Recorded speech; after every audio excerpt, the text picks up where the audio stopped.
Hola, bienvenidos de nuevo. Soy el doctor Carlos Waldo, soy especialista en medicina interna y este es mi canal Enseñando Medicina Interna. El de hoy toca subir un video tipo caso clínico en donde reviso un tema en específico, me apoyo en un caso clínico y en el transcurso de la plática voy haciendo algunas preguntas, sobre todo para enfatizar en algunos puntos que para mí me parecen importantes. El día de hoy quiero presentarles el caso clínico de un paciente que tenía de base una enfermedad arterial periférica, pero empezó con lesiones cutáneas que no mejoraban a pesar de los tratamientos específicos que se estaban llevando a cabo para la enfermedad arterial periférica, y el diagnóstico me pareció interesante, importante, porque en ocasiones está subdiagnosticado y muchas veces no pensamos en este diagnóstico, pero las alteraciones que se pueden presentar son bastante características y que si no lo tenemos en mente, si no lo pensamos, pues difícilmente lo podemos llegar a diagnosticar, y el diagnóstico diferencial puede ser un poco amplio en este tipo de pacientes. Entonces vamos a empezar con el caso clínico. El padecimiento actual es un hombre de 68 años de edad con una enfermedad arterial periférica, como ya les había comentado, y gangrena seca en los pies. Este paciente ya había tenido el diagnóstico previo, que ahorita les voy a platicar desde cuándo se le había hecho el diagnóstico y qué tipo de procedimientos se le habían realizado a él. Entonces, este paciente fue enviado a un tercer nivel, a un hospital del tercer nivel, desde un segundo nivel, sobre todo porque había un incremento del edema y eritema de la extremidad inferior derecha, con áreas dispersas con supuración de líquido seroso. Es decir, el segundo nivel pidió ayuda o apoyo para un diagnóstico del paciente. Todo empezó con el paciente 5 meses antes de que el paciente fuera trasladado a un hospital de tercer nivel, cuando acudió con un podólogo por presentar una ulceración superficial en el quinto dedo del pie izquierdo, y aparte había cambios en la coloración violácea en todos los demás dedos del pie en ambos pies. El podólogo, al pensar en esto, en un probable isquemia, fue derivado a un hospital en donde se empezó un protocolo de estudio para probable vasculitis y se evaluó la función renal, en donde la cual se encontró normal y negativo para anticuerpos antinucleares, factor reumatoide y crioglobulinas. De todas maneras, les pongo en la diapositiva los estudios que se realizaron de primera instancia hace 5 meses antes de su ingreso al hospital del tercer nivel. Como pueden ver, la única alteración que observamos en el paciente es una elevación muy discreta de la velocidad de sedimentación globular de 12, cuando el punto de corte máximo es 10, pero como pueden observar, el resto de los estudios se encuentra dentro de normalidad. Proteína C reactiva normal, anticuerpos anticitoplasma de neutrófilos normal, factor reumatoide negativo, cardiolipinas negativas, antinucleares negativos.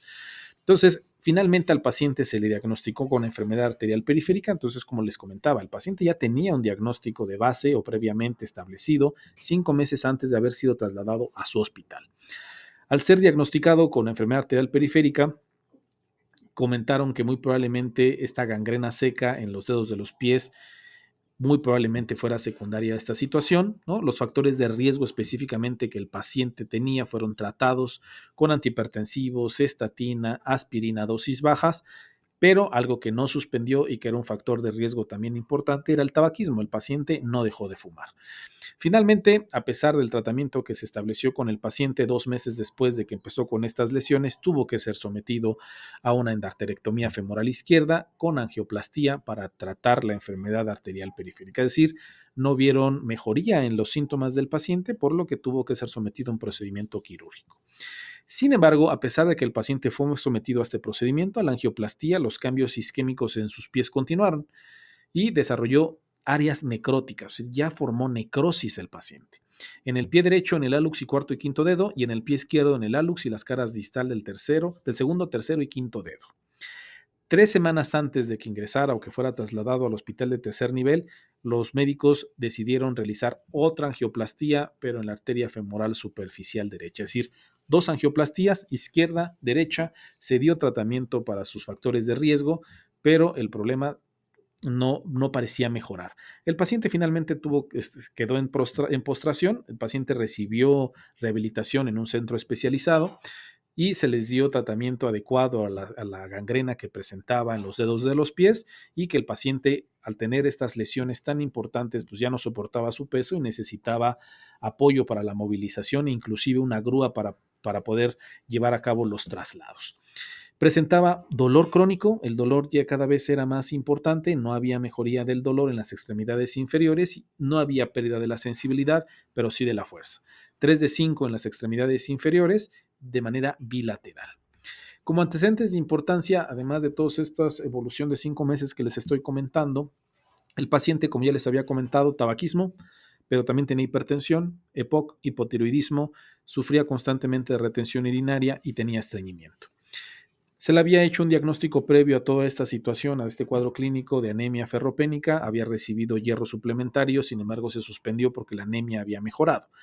Los medicamentos que tenía al ingreso al hospital en el tercer nivel son los siguientes: aspirina dosis baja, atorvastatina, carvedilol, lisinopril, levotiroxina, acetaminofén, polietilina y glicol para su estreñimiento, inhaladores de salbutamol, mometasona con formoterol, así como salbutamol con ipratropio administrado por nebulización. Esos eran todos los medicamentos que el paciente tomaba previo a su ingreso a tercer nivel. A su ingreso al tercer nivel, la exploración física es la siguiente. La foto que les estoy poniendo en la diapositiva es una foto real, es una foto del paciente. Sus signos vitales, nada que llamar la atención: TA de 109,64, frecuencia cardíaca 83, temperatura 36,6, peso de 84 y saturación al aire ambiente del 97%. Alerta, sin sufrimiento, cardiopulmonar abdominal normal. La pierna derecha, un edema con coloración rojiza mal definida desde la rodilla hacia abajo, que era la extremidad que más afectada tenía, con escaso líquido amarillento que supuraba a través de pequeñas erosiones abiertas de la piel. Pantorrilla izquierda presentaba aspecto normal, sin edema, sin linfadenopatía. Entonces, el lado derecho era el que más alteraciones tenía. Tenía una coloración reticular rojo-violácea en la piel alrededor de la rodilla derecha y coloraciones difusas rojas, moradas y grandes en la zona lumbar y los glúteos, presentes desde hace aproximadamente 2 semanas, y la piel se veía intacta con una coloración blanqueable. La fotografía entonces de estas últimas lesiones que les estoy comentando es la fotografía que les estoy poniendo en la diapositiva. Entonces, así era la situación. Los cambios necróticos crónicos de los dedos estaban igual, o sea, ya ven que estos cambios necróticos ya los tenía de varias semanas para acá, estos seguían exactamente iguales, no había hemorragia subungual, pero los pulsos tibiales posteriores, si bien estaban presentes, eran difíciles de palpar. Sus estudios de laboratorio que se le hicieron ingresando al servicio de tercer nivel son los siguientes, son los que les estoy poniendo en las diapositivas y les subrayo y les pongo los que se encuentran alterados. Hiponatremia con sodio de 125, posiblemente dilucional o hipovolémica; bicarbonato disminuido, que probablemente nos hable de una acidosis metabólica, sin embargo es difícil decirlo porque no tenemos el resto de los estudios. Encontramos el calcio un poco bajo de 7,7, pero la albúmina está en 2,8, por lo que el calcio corregido es de 8,7. Sí había anemia, si podemos ver la velocidad el volumen corpuscular medio de 85 nos habla de una anemia normocítica, probablemente inflamatoria o de pérdida crónica. Lo que sí encontramos es una leucocitosis de 14,800 a expensas de neutrófilos. Los neutrófilos, como pueden ver, están en 11,400 y hay eosinófilos de 1,000. Las plaquetas se encuentran normales, por ahí las pueden encontrar. Las plaquetas se encuentran en 328,000. La función renal está conservada con BUN y creatinina normal. El resto de los estudios sin mayor alteración. Entonces, esto nos lleva a la pregunta número 1 del caso clínico. Con los datos que tenemos del paciente hasta ahorita, con los antecedentes, tabaquismo, hipertenso, EPOC, ya con un diagnóstico establecido de insuficiencia arterial periférica, que ya fue sometido a 3 procedimientos de angioplastía, en un inicio izquierda, posterior de derecha, ¿cuáles podrían llegar a ser, y con estas lesiones en la piel que no mejoran, que incluso ya tienen necrosis en los dedos de ambas extremidades, y esas alteraciones en la piel, tanto alrededor de la rodilla como en la región lumbar y en la región glútea? ¿Cuáles pudieran llegar a ser, cuál podría ser el diagnóstico de estas lesiones que el paciente presenta? Entonces, número 1, úlcera por presión; número 2, que sean equimosis; 3, lívido reticular; o 4, púrpura fulminante. Me gustaría revisar cada una de las opciones para ir descartando cuáles pudieran llegar a ser la opción más precisa en el caso clínico de este paciente. Vamos a empezar con las úlceras por presión. A diferencia de los hallazgos del paciente o de lo que les estoy comentando del paciente, las lesiones por presión en etapa 1 son eritematosas en lugar de púrpura granate. Hay que recordar que las lesiones que les estoy comentando del paciente son púrpura granate. Y generalmente, si bien hay diferentes estadios de las úlceras de presión, como lo estoy poniendo en la diapositiva, que pueden ir del grado 1 al grado 4, dependiendo de la profundidad de este tipo de lesiones. En el grado 1, por lo general, como les vuelvo a comentar, son eritematosas y no purpúricas como la que el paciente presenta, y que por lo general no son blanqueables. Dentro de la exploración física que el paciente les puse que las lesiones del paciente eran blanqueables. ¿A qué me refiero con eso de blanqueables? Las lesiones en la piel no blanqueables se refieren a que las áreas a la piel que nosotros aplicamos presión, como por ejemplo un dedo o un vidrio transparente, no pierden su color o no se vuelven más pálidas temporalmente. Esto significa que el flujo sanguíneo en esta zona está alterado y no regresa cuando se libera la presión. Entonces, las lesiones del paciente eran blanqueables y generalmente las úlceras por presión son no blanqueables. Si bien al inicio de las alteraciones en el grado 1 pueden llegar a ser blanqueables, es en etapas muy tempranas. Hay ocasiones que en las úlceras por presión en un grado 3 o en un grado 4 nos pueden dar un aspecto más granate o más violáceo, pero siguen siendo no blanqueables. Entonces, es poco probable que nos estemos enfrentando con una úlcera de presión, sobre todo porque las úlceras por presiones se ven afectadas en las zonas pues que hay presión, ¿no? O sea, como por ejemplo prominencias óseas como cresta ilíaca, el sacro, el coxis, tobillos. Estas zonas son las que predilectamente se encuentran alteradas por úlceras de presión. Y las lesiones que el paciente presenta alrededor de la rodilla, en la región lumbar baja, en el glúteo, no son tan comunes, se pueden presentar, pero no son tan comunes, por lo que el diagnóstico de una úlcera por presión yo creo que sería poco probable en este paciente, además de la evolución que han tenido este tipo de lesiones. Algún tipo de equimosis, que es una extravasación de sangre a los vasos, que es más allá de un moretón, que por lo general es secundario a un traumatismo contundente y que en ocasiones algunas alteraciones pancreáticas no lo pueden presentar, como por ejemplo las periumbilicales, que es el signo de Colen, y en flancos, que es el signo de Turner, que nos habla sobre un problema abdominal pancreático. Pues este paciente, las úlceras, bueno, las lesiones que presenta, estas manchas purpúricas, violáceas, color granate, se encuentran más en las piernas, región lumbar y glúteo, pues no coinciden con una equimosis secundaria, son problema pancreático. Púrpura fulminans, que también es otro que entra dentro del protocolo de estudio, que es como el que les estoy poniendo en la diapositiva. Esta no es del paciente, es un ejemplo que les estoy poniendo. Nos habla de un infarto extenso de la piel. En un inicio se presentan petequias y púrpuras y estas progresan hasta lo que están viendo en la diapositiva y generalmente son secundarias a una coagulación intravascular diseminada, ¿no? Por alguna causa infecciosa, neoplásica, maligna, pueden llegar a presentar esta situación, que generalmente es una urgencia. Y si bien originalmente las lesiones cutáneas de este paciente eran violáceas y purpúricas, su progresión ha sido lenta. Generalmente en la púrpura fulminas vamos a encontrar una enfermedad de base aguda, una enfermedad aguda con un deterioro muy rápido. La verdad es que la evolución de estas lesiones que el paciente presentó han sido mucho más lentas, han sido con mucha mayor progresión y si bien no han mejorado, no han empeorado a una condición como la que están viendo en la diapositiva, por lo que el diagnóstico de una probable púrpura fulminans es poco probable. Lo que nos deja la última opción y que es lo que es más probable que el paciente tenga es un lívido reticularis, ¿no? Este lívido reticularis no es otra cosa que manchas de color azul rojizo con patrón reticular o de encaje y se debe a una disminución del flujo sanguíneo cutáneo. Recordando la microanatomía vascular de la piel, pues, que es un lecho arterial profundo con arteriolas que penetran de manera superficial para tener un adecuado riesgo sanguíneo y un plexo venoso superficial denso, cualquier proceso que pueda llegar a reducir el flujo sanguíneo hacia esta zona de la piel, pues puede serse notable el plexo venoso.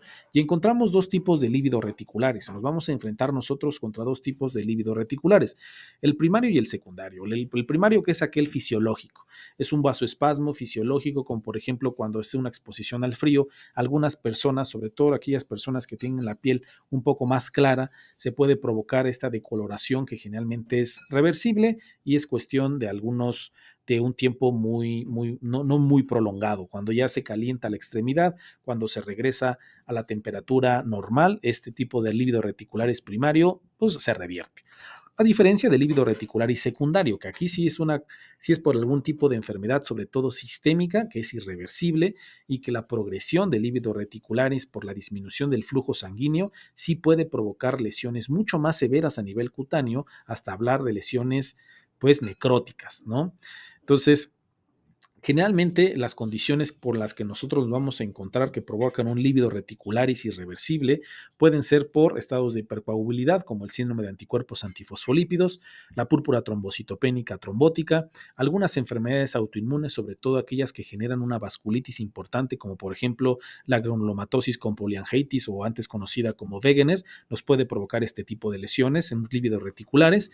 Y finalmente, aunque no es tan frecuente y en ocasiones es subdiagnosticado, problemas de embolización o de depósito, como el síndrome de embolización de colesterol y la arteriopatía urémica calcificada, que es todavía mucho más o menos frecuente. Entonces, estas son las condiciones, o este es el diagnóstico diferencial que podemos tener en un inicio con las condiciones clínicas del paciente, con el contexto que les estoy poniendo. Pero dentro de las posibilidades diagnósticas que les puse en la pregunta, la que más encajaría con el paciente por las características en la piel y las características del paciente, pues quizá nos pudiéramos quedar con el lívido reticularis. ¿Cuál fue la evolución del paciente? ¿Cómo fue evolucionando el paciente? Se consideró que el eritema en la pierna derecha del paciente se podía deber a tres cuestiones. Los médicos al evaluarlo dijeron, pues probablemente se trate de una trombosis venosa profunda, de una lesión por reperfusión que fuera causada por la angioplastía previa que se le había practicado, y esto generó eritema reactivo y edema, ¿no? Pudiera llegar a ser, o cambios isquémicos debido a la progresión de su enfermedad arterial periférica.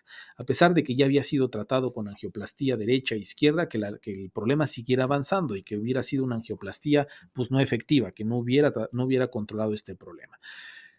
Teniendo en cuenta estos tres posibles diagnósticos, de primera instancia se le hizo un ultrasonido Doppler venoso, pero no se encontró nada de trombosis, ni profunda, ni superficial, ni de ninguna clase. Se repitió la angiografía de extremidad inferior derecho y sí se encontró un pequeño estrechamiento de la arteria femoral derecha, por lo que se volvió a realizar otra angioplastía con balón en el lado derecho.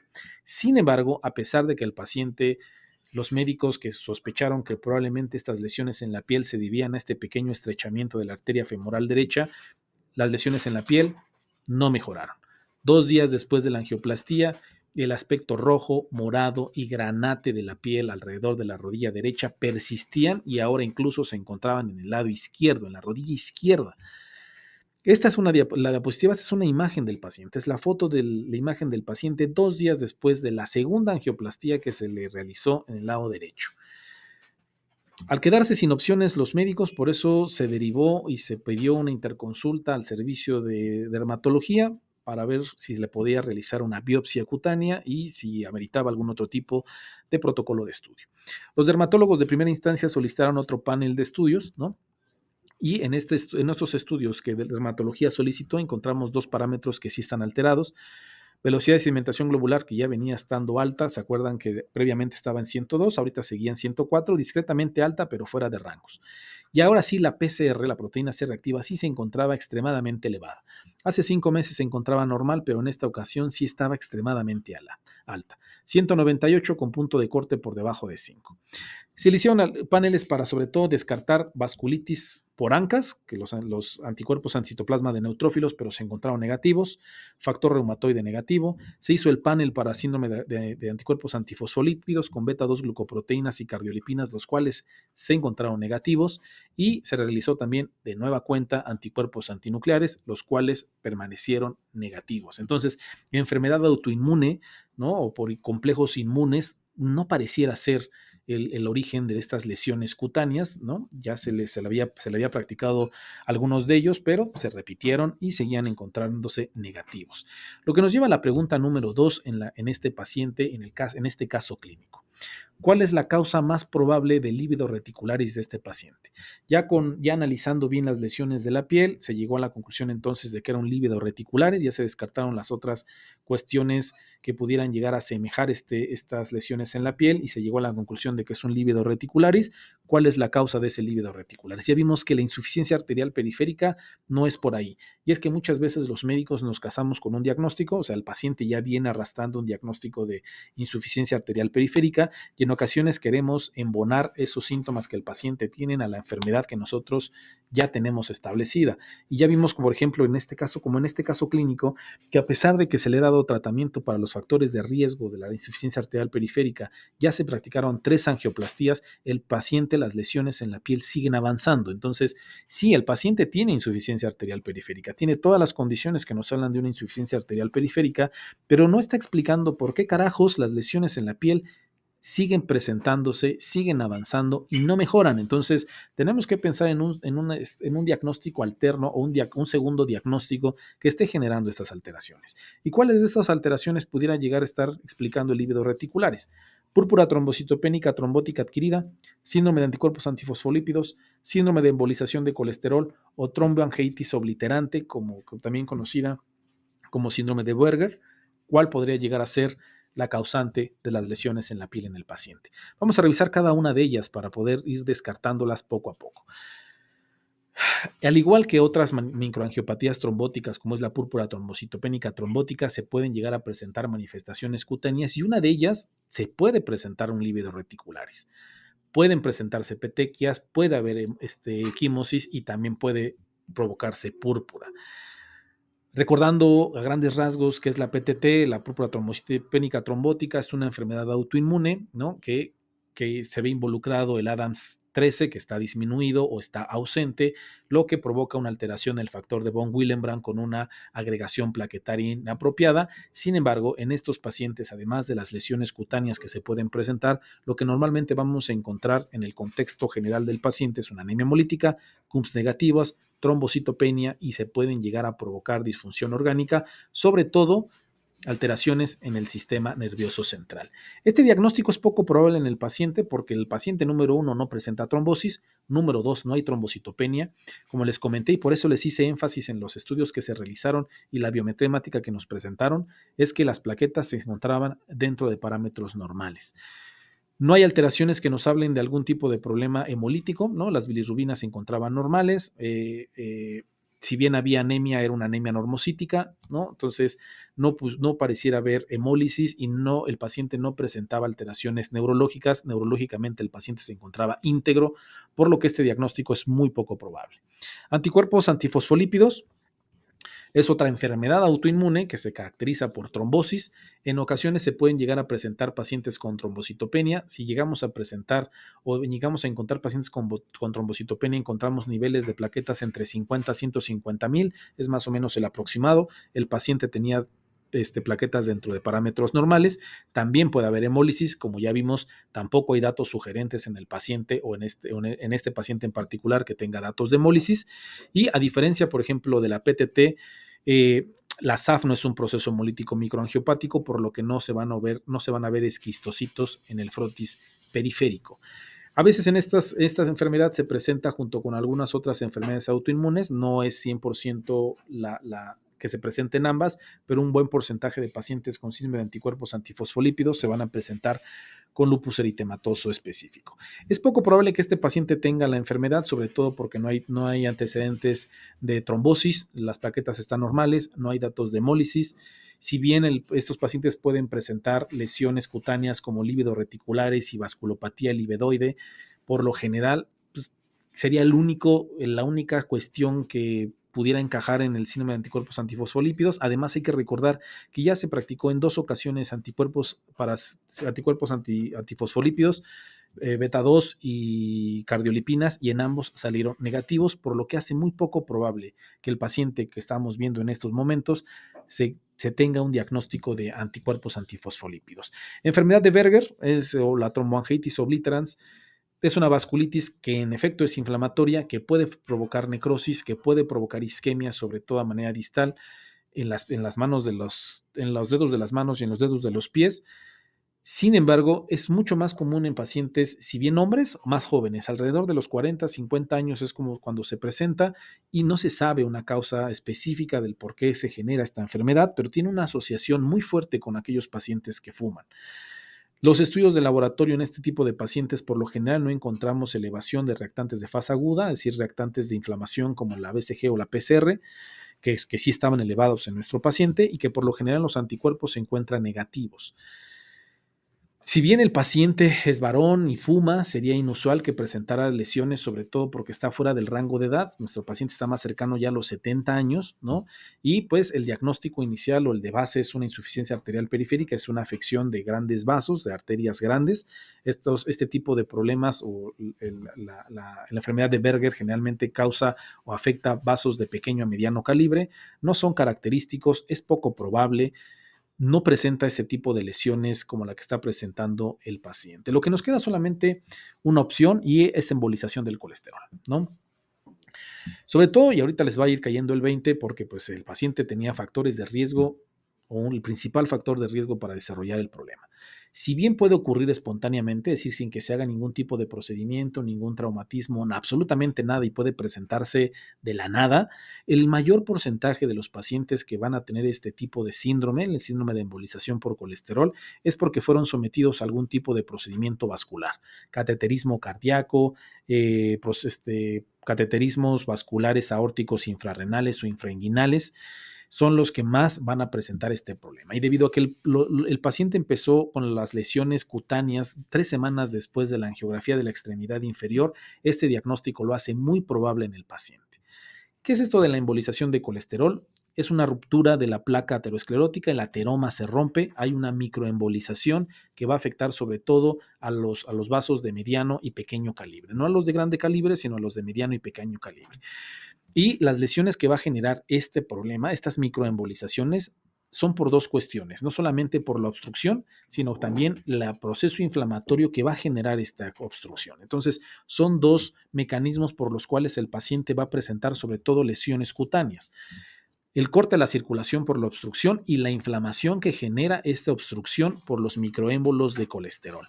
Entonces, todo nos orilla a pensar muy probablemente pues, que tenemos el factor de riesgo. El paciente fue sometido a un procedimiento vascular, ¿no? No solamente a la angiografía, sino también a la angioplastía derecha e izquierda. Y para rematarla, otra vez se volvió a hacer angioplastía en el lado derecho.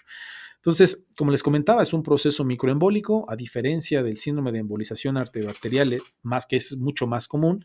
Este último, pues, genera un gran trombo organizado que recubre una placa ateromatosa, se desplaza distalmente para ocluir grandes arterias. En este caso, en estos pacientes de embolización de colesterol, son pequeñas y de mediano calibre. Y es muy común que nos generen alteraciones en la piel. Las características son como las que nuestro paciente tenía. Carácter rojizo, púrpuras distribuidas en un patrón reticulado, cianosis debido a isquemia microvascular, ulceración que progresa a gangrena. Es decir, el paciente tiene todas las características que nos hablan de que muy probablemente sí el diagnóstico en este paciente sea una embolización de colesterol. Entonces, generalmente lo hacemos clínicamente, ¿no? Con hallazgos que suelen presentarse en días o semanas después del procedimiento y con análisis de sangre que nos hablan de un proceso inflamatorio como en el paciente. La BCG y la PCR estaban elevadas. Si bien la BCG estaba discretamente elevada, la PCR se fue a los cielos. Cuando es normal menos de 5, el paciente tenía 198, ¿no? Y también algo que podemos encontrar comúnmente en estos pacientes es leucocitosis con eosinofilia. El paciente, si recuerdan, su biometría hemática era de 14,000 a expensas de neutrófilos, pero también tenía eosinófilos de 1,000. Entonces, ya cuando empezamos a analizar poco a poco los datos del paciente, como que las piezas empiezan a caer en su lugar, ¿no? Sí, bien, lo que pasa, el problema con este paciente es que metía mucho ruido el diagnóstico basal, el de la insuficiencia arterial periférica, pero si nosotros quitamos este diagnóstico y empezamos a pensar, pues fue sometido a un procedimiento vascular, tenía los reactantes de fase aguda elevada, tenía leucocitosis con eosinofilia, ¿no? Tiene un patrón cutáneo muy característico de este síndrome o de esta enfermedad, pues como que van cayendo las piezas en su lugar. Sin embargo, pues como en todos los pacientes a los que nos enfrentamos, sobre todo en medicina interna, son pacientes que no solamente tienen una enfermedad, sino que tienen múltiples enfermedades y puede haber múltiples distractores que nos pueden desviar del camino del diagnóstico verdadero que puede llegar a tener. Que en este caso, la insuficiencia arterial periférica y la gangrena que tenían los dedos de los pies metían mucho ruido y quizá eso fue lo que contribuyó a que el diagnóstico fuera mucho más tardado y que se sometiera a estudios que quizá no fueran del todo necesarios en algún momento dado. Pero pues eso es lo bonito de la medicina, ¿no? Es es tan compleja, es estar desenmarañando una serie de síntomas, de estudios, de distractores que se tienen que ir a analizar de una manera detallada, individualizada, en fin. Entonces, la biometría hemática, como ya les había comentado, se había encontrado leucocitosis con eosinofilia, BCG y la PCR habían estado elevadas y, les vuelvo a repetir, la gangrena crónica de sus pies pudo contribuir a la confusión y que el diagnóstico se retrasara más de lo necesario.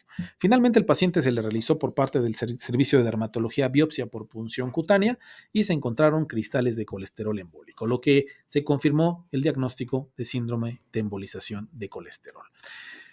Lo que nos lleva a la pregunta número 3 y que es referente y específica sobre el síndrome de embolización de colesterol. ¿Cuál de las siguientes afirmaciones sobre esta patología es verdadera? 1. Es muy poco frecuente que la función renal se normalice tras un evento. 2. Es más probable que ocurra tras un cateterismo cardíaco izquierdo que tras procedimientos vasculares periféricos. 3. Se puede prevenir con terapia antiplaquetaria antes del procedimiento. Y finalmente, la angioplastía posterior no está contraindicada. Vamos a analizar cada una de ellas de una manera muy rápida. Es más probable que ocurra tras un cateterismo cardíaco izquierdo tras procedimientos vasculares periféricos.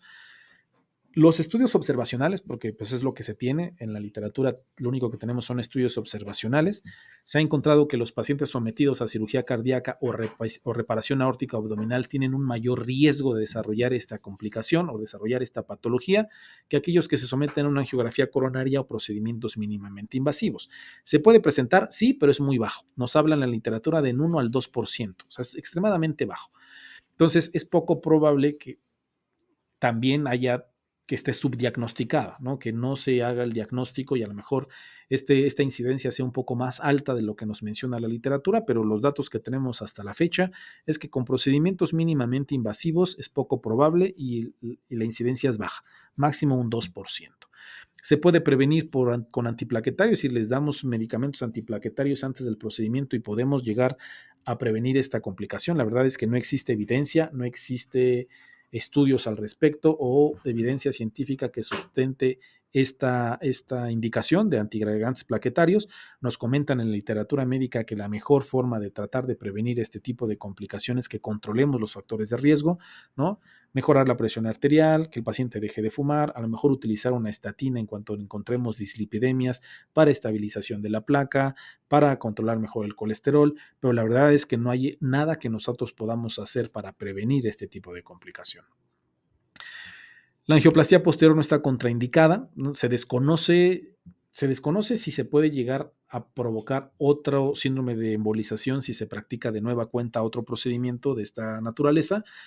No es una contraindicación absoluta. En la literatura no nos habla de que si el paciente ya tuvo un diagnóstico de embolización con colesterol, está completamente contraindicado hacer otro tipo de procedimiento invasivo vascular. La verdad es que no nos lo dicen.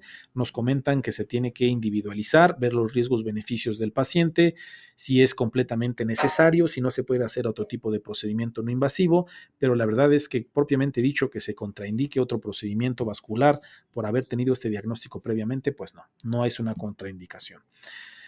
Es muy poco frecuente que la función renal se normalice tras un evento. Ustedes me dirán, pues, ¿a qué se refieren si el paciente estaba con la función renal normal? Lo más común es que los pacientes que tengan este síndrome de embolización de colesterol también presenten alteraciones renales. Un gran porcentaje de pacientes o un buen porcentaje de pacientes va a tener afección renal. Generalmente aquellos que tienen afección renal con un gran porcentaje también van a presentar lesiones cutáneas. Entonces, a veces ayuda al diagnóstico incluso. Si encontramos estas lesiones cutáneas características. Ahora sí, perdón, tocaron la puerta. Bueno, ¿en qué estábamos? Bueno, entonces, generalmente cuando hay un daño en el riñón nos puede ayudar a diagnosticar esta condición, sobre todo porque pues ya las alteraciones cutáneas características de la enfermedad más el daño del riñón, pues es el conjunto, podemos hacer el diagnóstico. Sin embargo, no es raro que algunos pacientes no tengan daño en el riñón como el paciente del caso clínico. Este paciente del caso clínico, la función renal estaba conservada. Eso puede llegar a provocar un poco más de confusión aparte del resto de los distractores que ya les había comentado. Sin embargo, es muy poco frecuente que la función renal se normalice completamente después de un evento de embolia del colesterol, sobre todo porque estos cristales de colesterol por lo general pueden llegar a causar una oclusión irreversible de las arterias de pequeño calibre y generar daño isquémico y fibrosis progresiva en el tejido renal. Obviamente, pues va a depender mucho del tiempo y de los microémbolos que se hayan desarrollado, pero por lo general y es muy común que no se normalice la función renal si el paciente presentó esta alteración. Entonces, esta sería la respuesta a la pregunta. Es muy poco frecuente que la función renal se normalice tras un evento de estas características. ¿Cuál es el tratamiento? No existe un tratamiento específico propiamente dicho. No se ha encontrado que un medicamento o un tratamiento mejore los émbolos que se generaron. Obviamente, pues lo que se intenta es estabilidad hemodinámica, optimización de la nutrición, darle un adecuado tratamiento y cuidado a las heridas que se producen o las lesiones que se producen a nivel de la piel para tratar de que no haya una infección agregada, que no se provoquen muchas más lesiones, pero ese es sería el tratamiento dirigido, o sea, de sostén, pues. Se ha sugerido que probablemente los esteroides reduzcan la inflamación que causan estos microémbolos de colesterol, igual que las estatinas para estabilizar las placas. Sin embargo, los datos que tenemos hasta ahora con los estudios que se tienen observacionales no son concluyentes. No podemos decir a ciencia cierta si realmente mejoran. Se hace falta en ensayos controlados, aleatorizados para tomar una decisión o una postura al respecto de los esteroides y de las estatinas, ¿no? Y algo que es súper importante es que la anticoagulación o la terapia fibrinolítica no tiene ninguna utilidad para el manejo de esta afección. Esto sí es algo muy importante. Si ustedes realizan el diagnóstico de una embolización por colesterol, la anticoagulación y la terapia fibrinolítica no está indicada, no va a haber beneficios e inclusive podemos poner en riesgo al paciente por las complicaciones que generan propiamente dicho estos dos tratamientos, ¿no? Y continuando con el caso clínico, ya para cerrar la plática, el paciente presentaba una función renal normal, o sea, sus riñones estaban intactos. Afortunadamente, dentro de todos los males del pobre paciente, la función renal se encontraba normal. No requirió tratamiento, salvo el cuidado de las úlceras cutáneas que se desarrollaron a partir del daño causado por los émbolos de colesterol. Al transcurso de 4 semanas, sus lesiones inicialmente confluentes, reticuladas y violáceas evolucionaron a úlceras necróticas, ya había una necrosis. 4 úlceras delimitadas en la espalda y el tronco, la más grande medía 3.5 por 8, 100% necróticas, con escaras, con bordes abiertos y que drenaban una cantidad moderada de líquido serosanguinolento, que son las lesiones que les estoy poniendo en la diapositiva. Estas son fotos reales del paciente y así era como estaban las lesiones. Inicialmente se utilizó gasas secas impregnadas en sodio para debridar el tejido necrótico húmedo mediante ósmosis inversa. A medida que las áreas necróticas se reblandecían y se debridaban, la base de la herida desarrolló brotes de granulación con áreas de tejido esfacelado grueso. La herida se trató con productos a base de miel para abordar la alta carga bacteriana de las úlceras, seguidos de apósitos de espuma de alginato de calcio para absorber el exudado y mantener la herida húmeda.